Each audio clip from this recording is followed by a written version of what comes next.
Hey everybody, it's Charlie from Daily Motor. Today we've got the sound system test of the 2021 Ford Escape and its 10-speaker B&O audio system. This is going to be an in-depth review. We're going to take a look at how the infotainment system works, take a look at sound settings, speaker locations, audio adjustments, and controls. And then we're going to take a look at Android Auto and Apple CarPlay, then go out on the road and listen to these sample tracks while we're rolling, and I'll give you my thoughts at the end. If you don't care about any of that stuff at the beginning, you just want to hear the music, click ahead in the video. We've got chapters to get you right to the tunes. And if you're tired of hearing the same songs week in and week out, sign up to become a Daily Motor member. There we do customized sound tests requested by members. So if you want to support the channel and see those different songs, sign up in the link below. Before we get started, let's hop out, take a look at it. We're a little packed in here because I wanted to try to get you out of the sun, and then of course, right when I started the video, the clouds covered, so I really could have just been parked anywhere when it looked just as good. But this is actually the Escape plug-in hybrid. We drove the new Escape way early in Daily Motor days, back at the beginning of last year, but we finally have our hands on a plug-in hybrid model. We're going to be comparing it to the RAV4 Prime tomorrow. I'm going to be taking it on some fuel economy tests and all that good jazz later on today. So if you do want to see more on the car, check the links in the description for all of that good stuff. And we always do this test with lossless, uncompressed WAV files on a USB stick plugged directly into the system, and high-quality Roland binaural microphones in both of my ears, giving you the most realistic audio system demo on YouTube. We also do the test with the sound settings set to their factory defaults. Let's take a look at those now. The Sync 3 infotainment system here, getting a little dated, still functional, but go over to settings and sound. We've got treble, mid-range, and bass, a front, rear, left, right fader and balance, speed compensated volume, and a sound mode for both stereo and surround. So let's go through all those.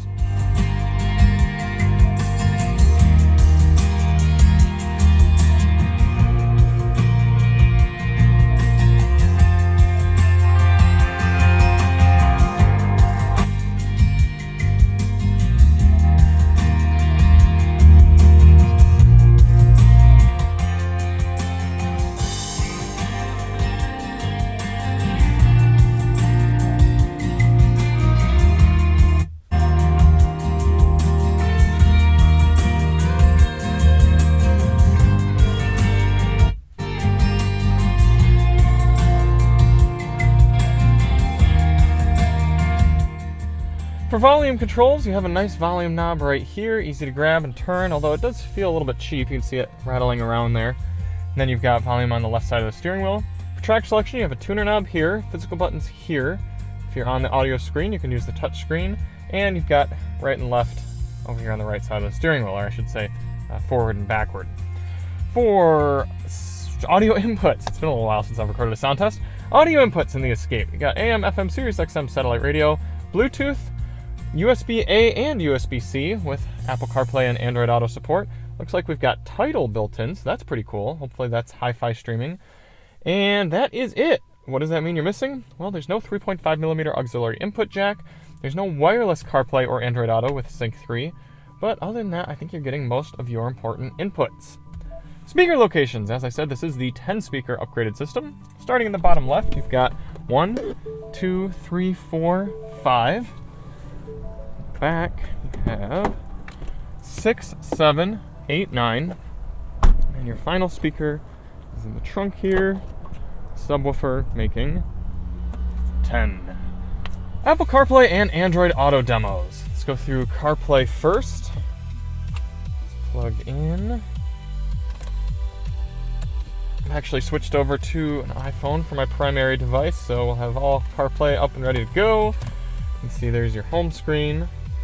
Kind of slide over and get that main set up, and we've got our maps all loaded up. Go through there, see Google Maps. The resolution's a bit strange on Ford's Sync 3. Aspect ratio is a little weird too. These buttons are really large, but it does look okay, and you can see the responsiveness is quite good. There is your YouTube music. There's your phone. Let's go over and see settings. All right, I would actually probably change that to dark mode. I think that looks better. Yeah. Okay, how about Android Auto? Also, I should point out, it's nice that since there are 2 functional data ports, you don't have to stop your USB music for doing CarPlay and Android Auto. Here we go with Android Auto, and I should say it's the first time I've loaded it on this very old phone, so I think some things are still thinking their way through. But you can at least get an idea for how it looks. Here is Google Maps. I think it's still loading the mapping function there from our Wi-Fi connection, but it does come up very similar to the iPhone. And just go back home. I need to install YouTube Music, but here's settings. Alright, let's get this stuff put away and get out on the road.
crank this system up listening to pop music, R&B, that sort of thing, just a simple kind of low and high sounds, it sounds pretty good. That subwoofer is decently powerful back there, and actually they're sending quite a lot of bass through the door woofers as well.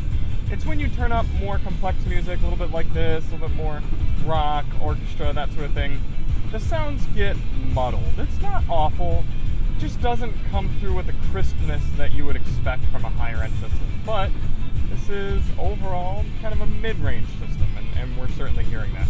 Turn the music down for a sec, let you hear what it sounds like at 70. Really not too bad for this price point. It's decently quiet.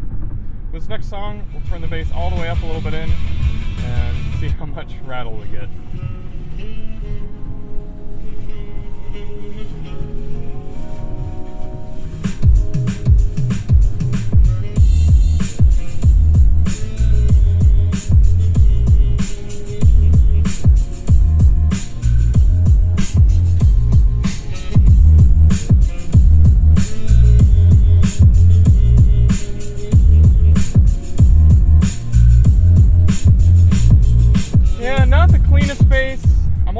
Feeling it much in my seat, but I was getting mirror shakeage on the sides, which again shows me a lot of bass going through the door woofers, not quite as much through the rear sub as I would like.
My thoughts on the 10-speaker B&O system here in the 2021 Ford Escape.